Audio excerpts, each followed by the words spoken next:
आजादी के बाद इतने सालों तक किसी ने सोचा नहीं था कि सरकार चलाने के लिए अंग्रेजों की बनाई बिल्डिंगों और व्यवस्था से निकलना चाहिए। सरकार के मंत्रालयों को अलग अलग जगहों पर बिखरे हुए तरीके से काम नहीं करना चाहिए।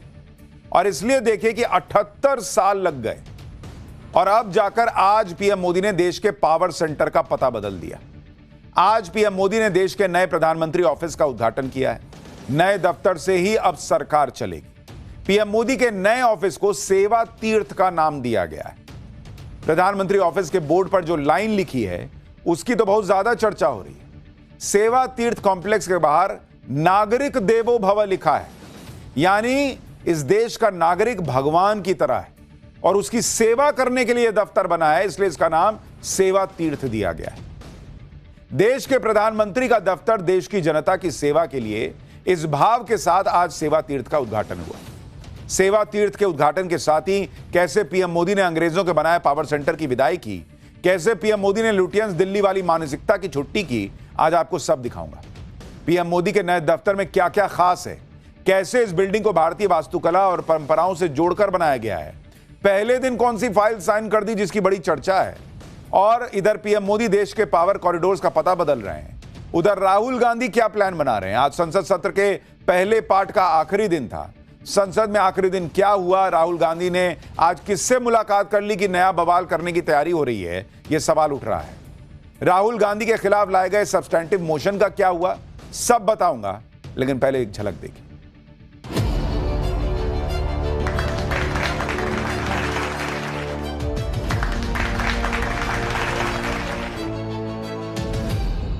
और कर्तव्य भवन जैसे नए परिसर भारत की जनता की आकांक्षाओं को पूरा करने के लिए बने हैं।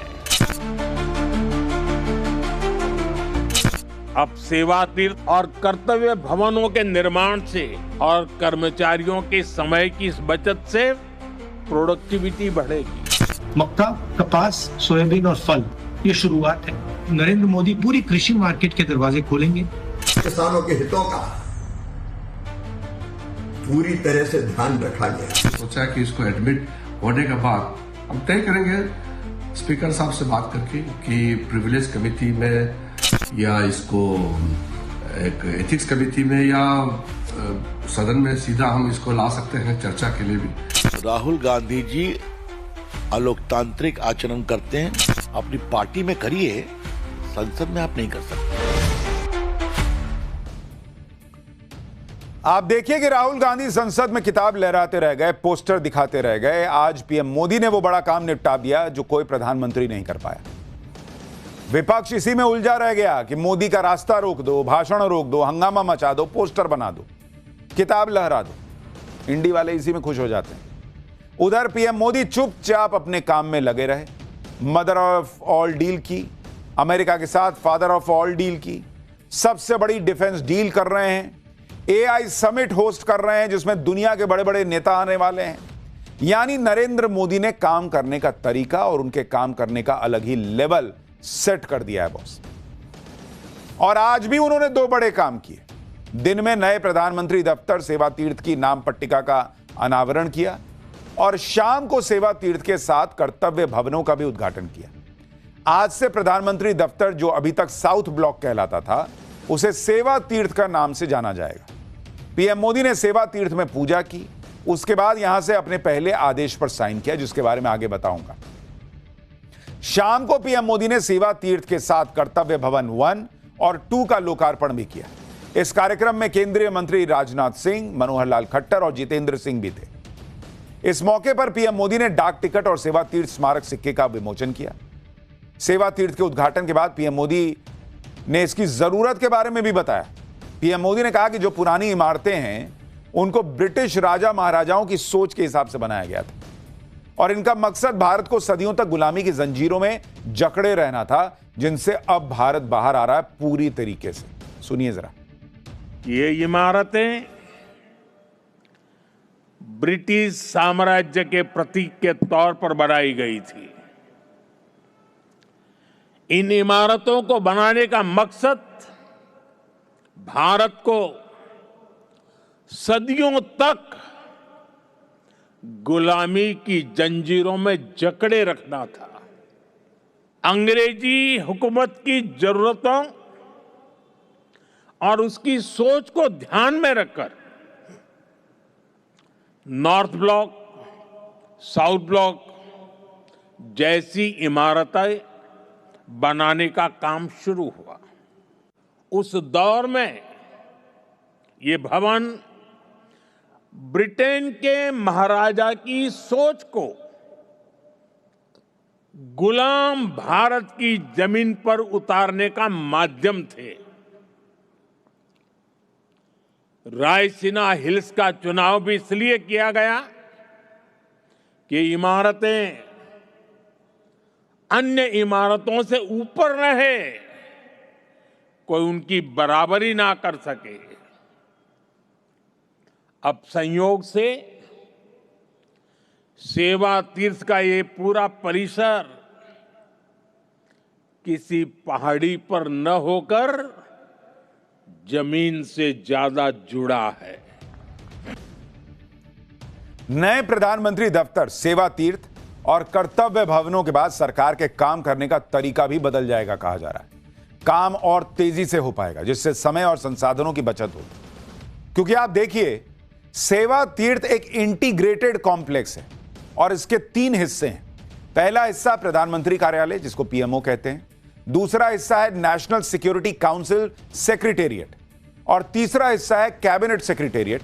कर्तव्य भवन 1 और 2 में अलग अलग मंत्रालय होंगे, यानी पूरी सरकार अब एक जगह से ऑपरेट हो रही होगी। सेवा तीर्थ और कर्तव्य भवन ये सब सेंट्रल विस्टा का हिस्सा है। सेंट्रल विस्टा के तहत ही नई संसद का निर्माण हुआ है। वही सेंट्रल विस्टा जिसके लिए कहा गया था कि नरेंद्र मोदी अपना महल बनवा रहे हैं, यह है वो महल। सेवा तीर्थ, नागरिक देवो भव, जिसको विपक्ष महल बता रहा था। मकसद है कि सरकार के सारे अंगों को एक जगह पर लाया जाए ताकि काम में और तेजी आ सके। प्रधानमंत्री मोदी ने भी कहा कि भारत सरकार के कई मंत्रालय दिल्ली में 50 से ज्यादा जगहों पर अलग अलग इमारतों में चल रहे हैं और इसके किराए भर में हर साल 1,500 करोड़ रुपया खर्चा हो जाता है। कर्तव्य भवन बनने से यह खर्च भी बचेगा। जैसे आजादी के इतने दशकों के बाद भी भारत सरकार के अनेकों मंत्रालय दिल्ली के 50 से ज्यादा अलग अलग स्थानों से चल रहे हैं। हर साल इन मंत्रालयों की इमारतों के किराए पर ही प्रति वर्ष 1,500 करोड़ रुपए से ज्यादा खर्च हो रहे हैं। हर रोज 8 से 10,000 कर्मचारियों को एक इमारत से दूसरी इमारत में जाने का लॉजिस्टिक खर्च अलग होता था। अब सेवा तीर्थ और कर्तव्य भवनों के निर्माण से ये खर्च कम होगा, समय बचेगा और कर्मचारियों के समय की इस बचत से प्रोडक्टिविटी बढ़ेगी। सेवा तीर्थ और कर्तव्य भवन के उद्घाटन से ब्रिटिश रूल और गुलामी का प्रतीक इमारतों से सरकार अब नहीं चलेगी। नई दिल्ली के जिस लुटियन जोन से केंद्र सरकार ऑपरेट करती है, उसे ब्रिटिश शासन के दौर में उनकी सुविधा और सोच के हिसाब से बनाया गया था। अंग्रेजों ने अपने हिसाब से इन इमारतों को नाम दिए थे, जो गुलामी के प्रतीक की तरह सालों से भारत के साथ चिपके हुए थे। पीएम मोदी ने 2014 के बाद से इसमें बदलाव करना शुरू किया। पीएम मोदी भारत को भारतीयता से भरपूर नई पहचान दे रहे हैं और आप देखिए, प्रधानमंत्री दफ्तर का नाम सेवा तीर्थ कर दिया, केंद्रीय सचिवालय का नाम कर्तव्य भवन कर दिया, राजपथ को बदल के कर्तव्य पथ कर दिया, रेस कोर्स रोड अब लोक कल्याण मार्ग है, राज्यपालों के आवास राजभवन अब लोक भवन कहला रहे हैं। प्रधानमंत्री मोदी ने कहा कि साउथ ब्लॉक और नॉर्थ ब्लॉक जैसी इमारतें ब्रिटिश सोच को लागू करने के लिए बनी थी, लेकिन सेवा तीर्थ और कर्तव्य भवन देशवासियों की उम्मीदों को पूरा करने का आधार बनेंगे। क्योंकि जब आप काम ही किसी को एड्रेस ही बताएंगे, कहां ना सेवा तीर्थ, आपके मुंह से भी जब सेवा तीर्थ निकलेगा तो ध्यान में आएगा कि अरे यार सेवा करनी है। कर्तव्य भवन आना है तो कर्तव्य मेरा क्या है ये याद आएगा आपको। और इसलिए इन नामों के बड़े मायने हैं। सुनिए पीएम ने क्या कहा है। साउथ ब्लॉक और नॉर्थ ब्लॉक जैसी इमारतें जहां ब्रिटिश हुकूमत की सोच को लागू करने के लिए बनी थी, वहीं आज मैं गर्व के साथ कह सकता हूं कि सेवा तीर्थ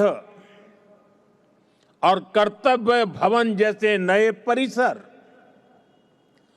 भारत की जनता की आकांक्षाओं को पूरा करने के लिए बने हैं। यहां से जो फैसले होंगे वो किसी महाराजा की सोच को नहीं, 140 करोड़ देशवासियों की अपेक्षाओं को आगे बढ़ाने का आधार बनेंगे।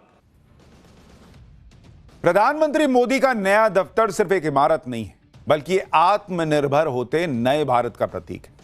सेवा तीर्थ की खासियत की बात करें तो सेवा तीर्थ परिसर करीब 2,26,000 वर्ग फुट में फैला है। इसे बनाने में करीब 1,189 करोड़ रुपए की लागत आई है। सेवा तीर्थ परिसर पूरी तरह हाईटेक बनाया गया है। हाई स्पीड इंटरनेट है, डिजिटल आर्काइव है, आधुनिक कॉन्फ्रेंस रूम है, सुरक्षा के लिए स्मार्ट एक्सेस कंट्रोल सिस्टम है, मॉनिटरिंग नेटवर्क और एडवांस एनर्जी इंफ्रास्ट्रक्चर लगा हुआ है। यानी अब मोदी सरकार नई पहचान के साथ नए पते से चलेगी। लेकिन सेवा तीर्थ और कर्तव्य भवन बनने के बाद अब नॉर्थ और साउथ ब्लॉक का क्या होगा?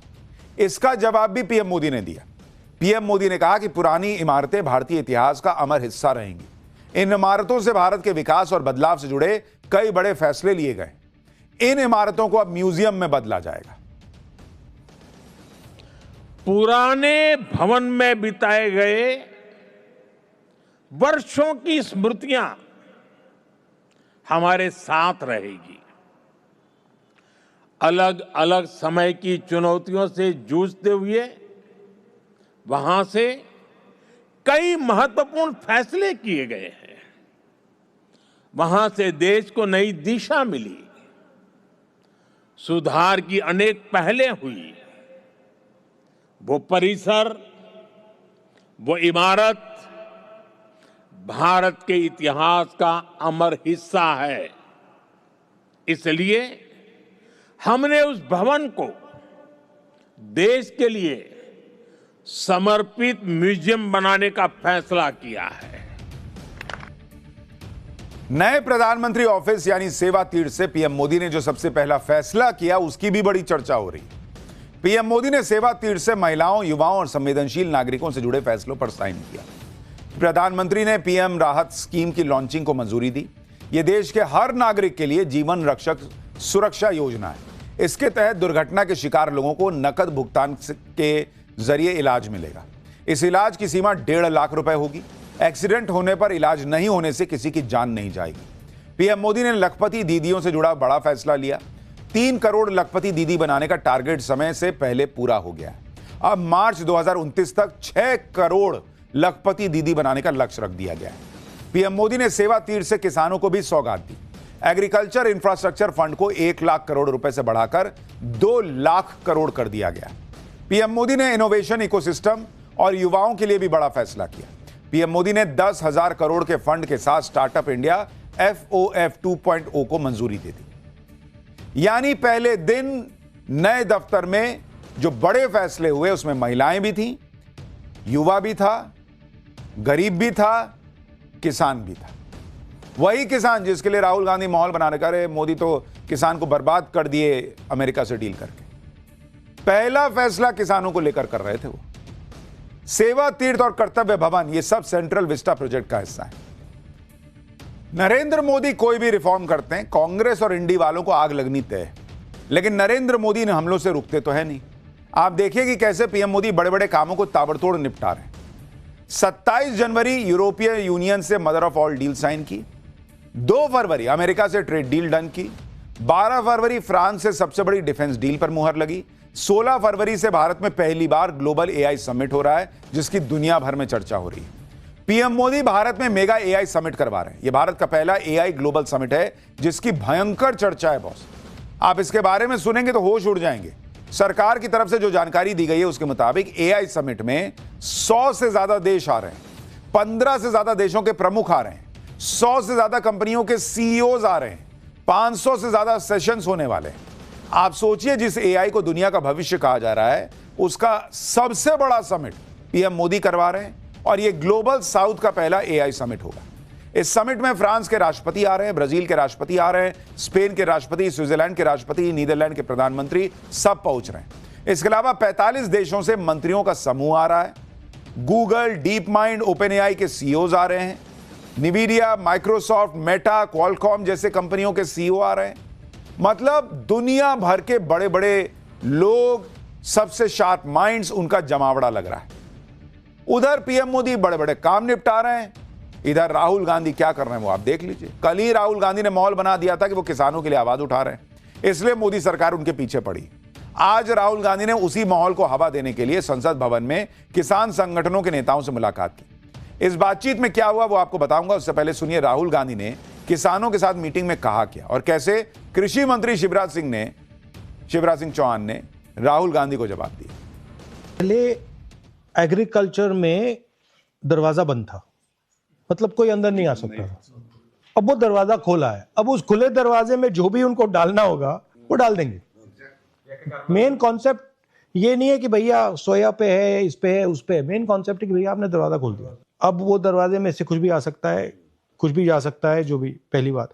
दूसरी बात, मुझे इस डील में ये समझ नहीं आ रहा है कि हिंदुस्तान को क्या मिला। मतलब हमने टैरिफ दे दिया, हमने एग्रीकल्चर दे दिया, हमने डेटा दे दिया, मगर मुझे समझ नहीं आ रहा मैं मिला क्या।